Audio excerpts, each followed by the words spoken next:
Okay, but I don't blame hospitals for this. I blame medical aids for this. I think the medical aid industry is like a huge scam. But it's so fucked, dude. Yeah. So cool. Then after that, like I stayed my stay. I got my medication, which at least helped subside a lot of the pain and actually allowed me to like sleep and shit. So I go to bed. And I think I only got like 2 hours of sleep, and then I get called by the doctor. So this is now 2 or 3 hours after I got back home, and I'm trying to sleep. Doctor calls me and is like, "Yo, can you like please go to your GP as soon as possible, get your blood checked?" I was like, "Okay, I don't know why that needs to happen, but cool." End up going to my GP, and once I get there, I get my blood test done. I find out that I'm anemic. And my blood count was literally so low to the point where I almost actually needed to get a blood transfusion because just that's how much blood I was losing through my my hemorrhage.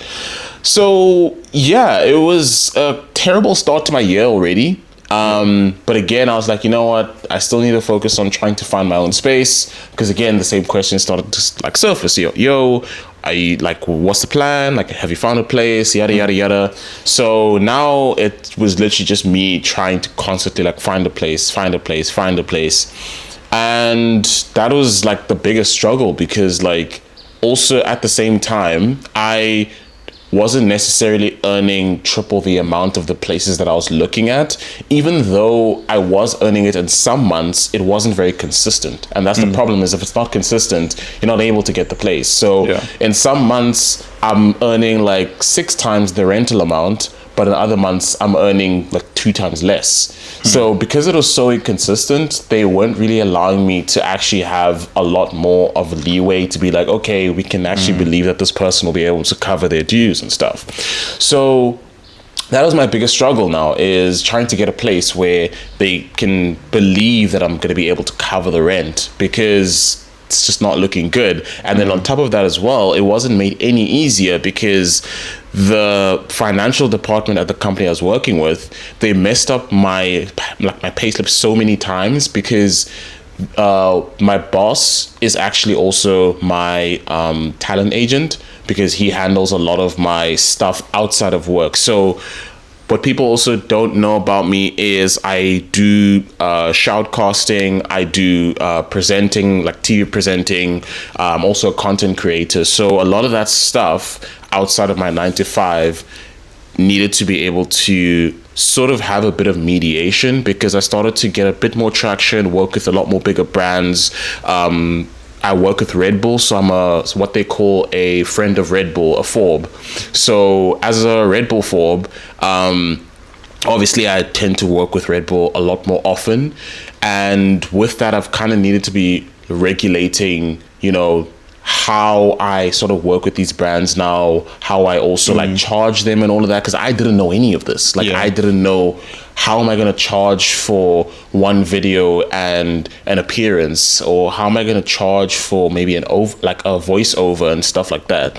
So you just got like an agent to deal with like the contractual side of stuff. Okay. Pretty much, yeah. So because of that, it started like confusing my 9 to 5 work with my, I guess, the Scara brand.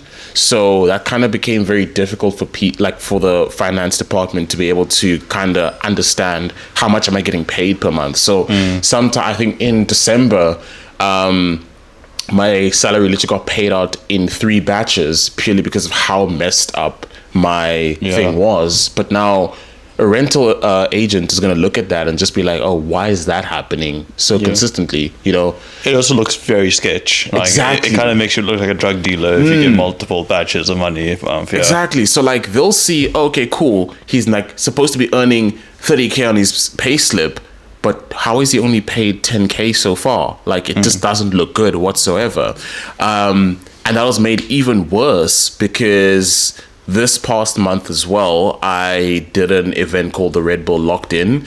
So that was by far the biggest event that I've done. I can't really say how much I got paid for it, but again, the same issue happened where I get paid my salary, but then the commission I was supposed to earn from that Red Bull event got paid in 2 different batches, right? So again, it just wasn't made any easier for me with regards to trying to get to a house.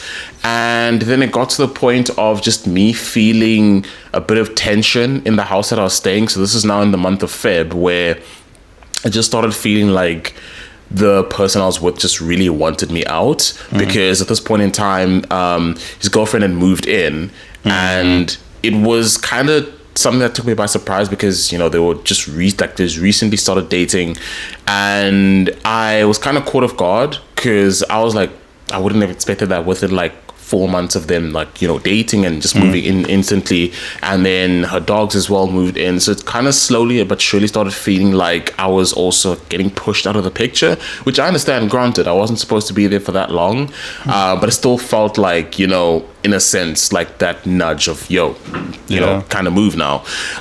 So that, if anything, kind of just pressured me to like keep looking even faster. But the thing is, it wasn't like I wanted to stay. Like, I genuinely wanted to be able to find my own place out. And it even got to a point where I even asked him, I'm like, yo, dude, like, could you even be my co-applicant just to help me sign, like, get at least a good application out to some of these places, because I do want to like give you your space. Because one thing I've kind of lived with a lot of my life is I've always somewhat been I would say the extra in a lot of people's lives that isn't needed, which is crazy, because even my own brother literally made me feel that way. That's a very harsh way of looking at life, man. Yeah, that's kind of how I've always felt. Like, it's always felt like you're just the extra, because literally my own brother told me, because there was a time where I was moving out, and a lot of people don't even know I have a brother, because I don't speak about him,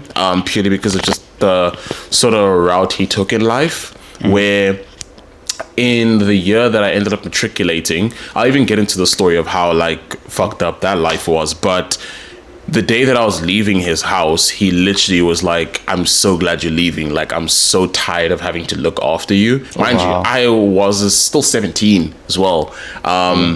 And I ended up staying with him. And it's not even like he was fully covering everything. Like, my dad was still paying a portion of the rent, still like contributing towards food and all of that stuff. And the day I was leaving, at that time, he had his girlfriend pregnant. They hadn't even got married yet.